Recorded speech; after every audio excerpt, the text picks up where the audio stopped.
Do vaccines made by Russia and China have higher efficacy than vaccines made in Europe and America? Was a service station in South Africa held hostage as robbers sold fuel? And are lobsters biologically immortal?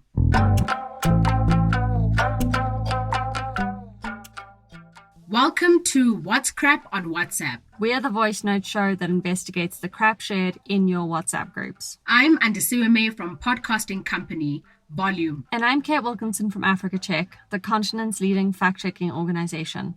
Let's get fact-checking. Our first claim today had been made by the South African political party, the Economic Freedom Fighters. That's right. The party urged the South African government to consider Russian and Chinese vaccines, which they said had higher efficacy than vaccines from Europe and America. South Africa's vaccination program started on 17 February 2021, and by 19 May, it had vaccinated 558,000 people, or 1% of its population. But is this claim about Russia and China true? Let's first talk about vaccines. A vaccine is a type of preventative medicine that trains the immune system to create antibodies in order to build resistance to specific infections. Most are administered through injection. Companies that have produced vaccines in Europe and America include Moderna, Pfizer-BioNTech, AstraZeneca, Johnson & Johnson, and Novavax. And companies that have produced vaccines in China and Russia include Sinopharm, Sinovac, and Gamaleya. For a vaccine to be approved in South Africa, the South African Health Products Regulatory Authority requires the efficacy to be at least 50%. This is in line with the global health standards set by the World Health Organization. Vaccine efficacy refers to a vaccine's protection against a disease or pathogen in a vaccine trial. According to Dr. Lee Hampton, a pediatrician and medical epidemiologist with the Vaccine Alliance, if a vaccine has 70% efficacy, it means a person vaccinated in a clinical trial is around 2/3 less likely to develop the disease than someone in the trial who didn't get the vaccine. Professor Salim Abdul Karim, who is the director of the Center for the AIDS Program of Research in South Africa and has recently been appointed to the WHO's Science Council, told us that the vaccines with the highest efficacy were the two mRNA vaccines from Europe and the US, Pfizer-BioNTech and Moderna. mRNA vaccines fight diseases by teaching the immune system how to respond to viruses and bacteria. But medical experts and researchers caution against comparing the vaccines. This is because the efficacy data is not designed to be compared, says Dr. Hampton. A number of variables can influence the results, including what is considered a COVID-19 case, the study population, and statistical methods for efficacy. In order to compare the vaccines, we would need head-to-head trials to be conducted. Complicating things further is the fact that not all of the vaccines have been tested against South Africa's COVID-19 variant. So the EFF's claim is unproven. But Hampton said available data showed that all the vaccines offered better protection against severe illnesses than symptomatic illnesses.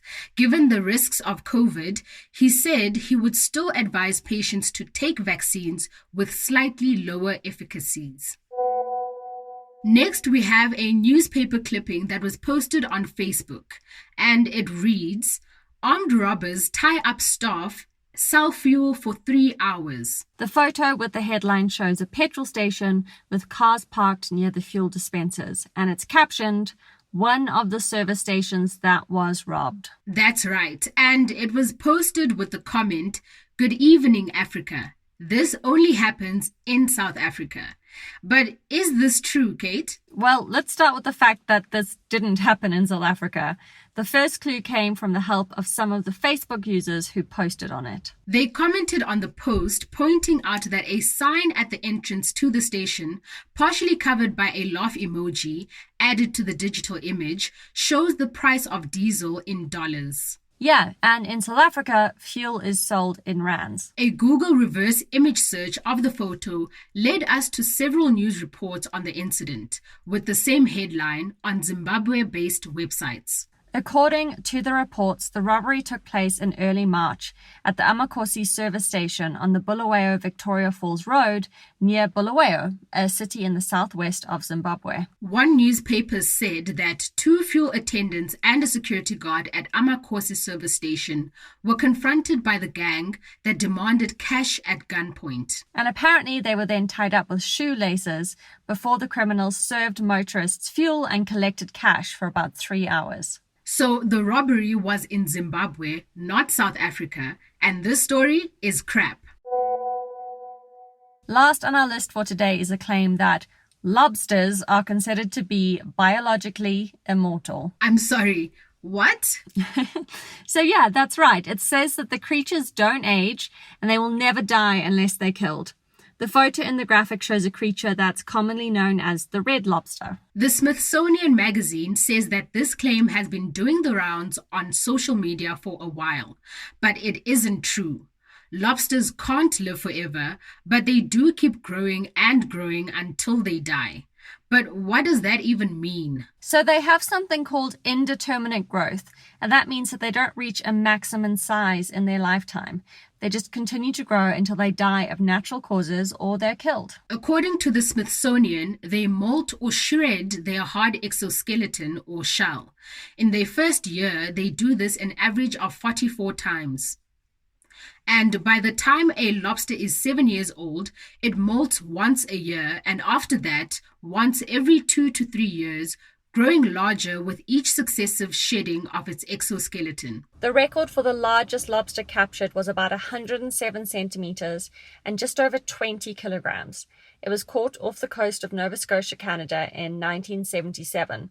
According to the Australian Academy of Science, they can live this long because they can repair their DNA.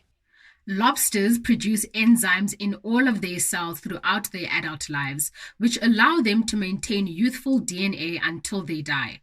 But this means that they grow too big for their exoskeletons, and eventually they die, running out of energy to molt and create new exoskeletons, and falling victim to exhaustion, disease, and predators. Even exoskeletons collapse. Each molting process requires more and more energy than the one before it. Eventually, older lobsters stop shedding their exoskeletons altogether. This is a clue that they're near the end of their lifespans. So this claim is crap. Yep, lobsters aren't immortal, they do die. That's all the time we have for today. Now you know what's crap and what's not. Your friends and family can sign up for the show over WhatsApp. The number is 082 709 3527. Make sure to save us as a contact in your phone and then send us a message to confirm. You can find the show wherever you get your podcasts, from Apple to Spotify. If you listen there, you'll find show notes and a link to the fact checks. And we've started a newsletter. If you want to subscribe, simply send us your email address on WhatsApp. Or you can sign up at our website, www.whatscrap.africa. Remember that you can send us a WhatsApp message, a picture, video, link, or voice note that you need fact-checked. Just forward them to us on WhatsApp. Our theme song is composed by John Bartman. I'm Kate Wilkinson. And I'm Andisueme. Bye for now.